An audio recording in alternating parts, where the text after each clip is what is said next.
Pete had several interesting things to say, and he would like to come by the shouts quite often, actually.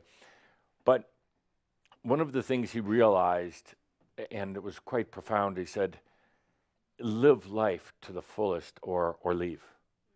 Absolutely live it to the fullest. And he realized on crossing over that one of the things that he did in his life was hold back.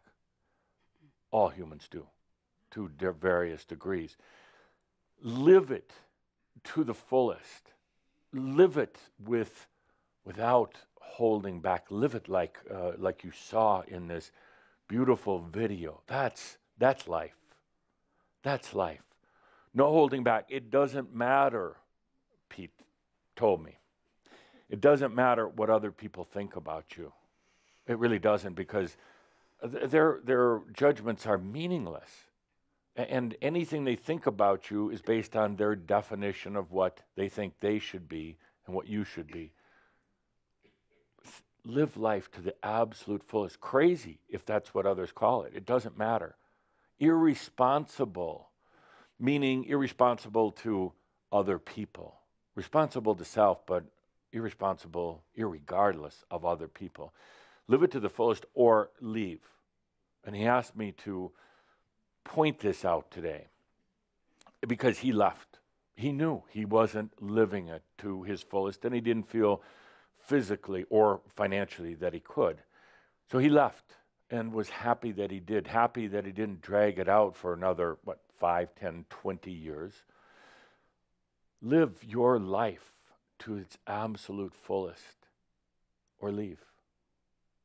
That's a tough one, because most people are going to say, well, I'll try. I'll just try, and I'll keep going. As Pete observed right away, that's pathetic.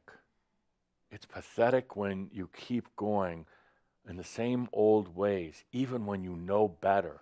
It's pathetic when you're afraid to live fully. It's pathetic when you live small, when you live little. Live it full or leave, exactly as he did, or leave. Because ultimately, you're only frustrating yourself. Ultimately, you're basically, in a way, really judging yourself when you're living falsely, when you're living small. And that's where the scared and sacred comes in. What you're doing is sacred. It really is.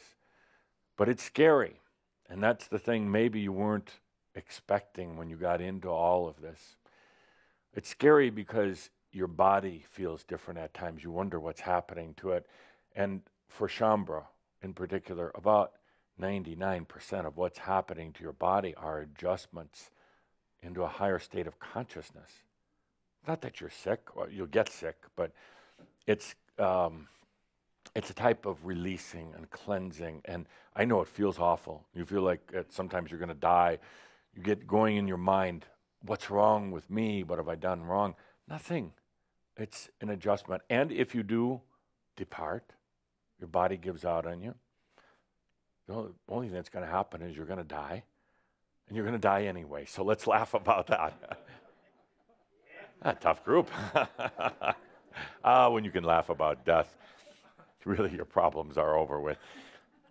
But it's scary because even beyond the physical death, it's scarier what's going on up here. Mm. The body is actually easier to deal with than what's going on up here, and things start changing, and they get weird, and it's disorienting, and it's frightening, and you're wondering if you're doing the right thing, you feel like you're actually getting paranoid. You're really not, but you feel like you are, and you feel like all your thoughts are crazy. None of the organization in the mind, the controls, none of the old tricks work anymore. And then it feels desperate. It feels very desperate. What are you going to do? Of course, what you try to do is to go back, to go backwards, go back to what you were doing before. And you know it doesn't work.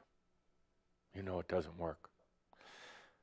Then you feel like you're in this dark abyss, a void with nothing. And you are. That's a tough spot to be in.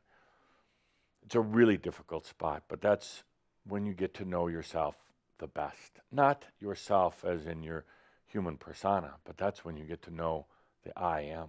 That's when you discover, like Pete did, I exist. Even in this nothingness, I exist. That's it. So, dear Shambra, are you better off? It's a stupid question. It doesn't really matter.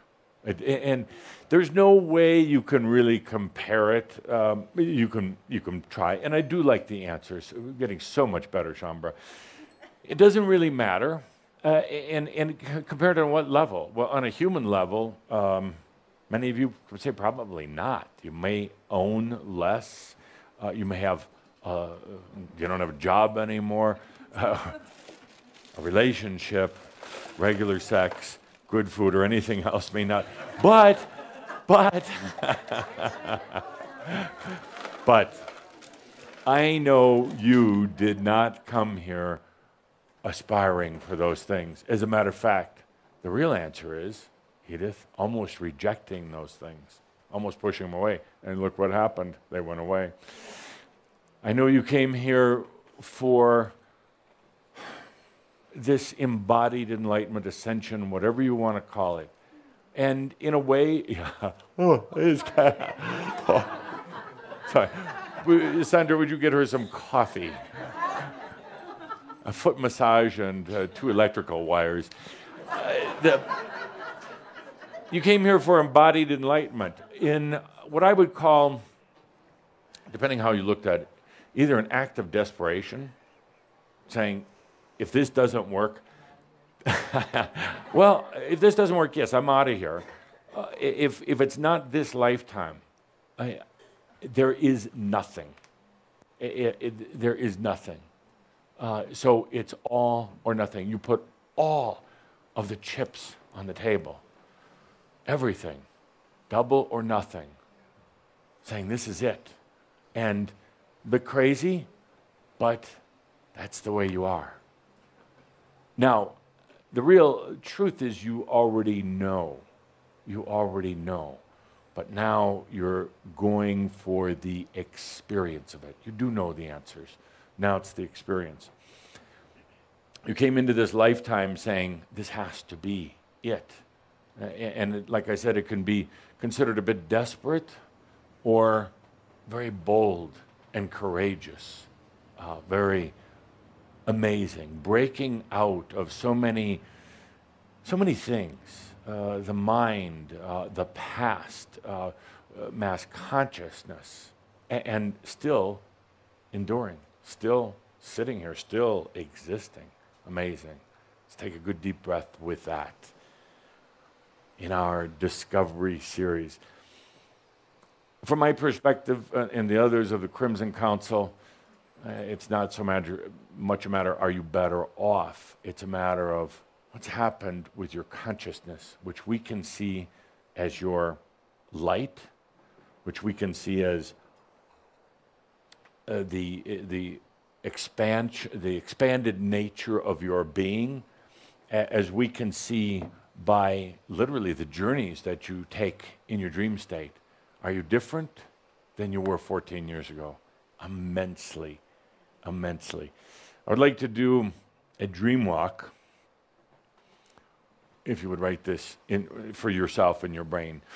We'll do a dream walk, and we'll do it together, or we'll may do it live or recording. I have to check with Linda and Jeffrey. But a dream walk into 14 years ago. We'll try to go back, and you're going to see what it's like to try to go back.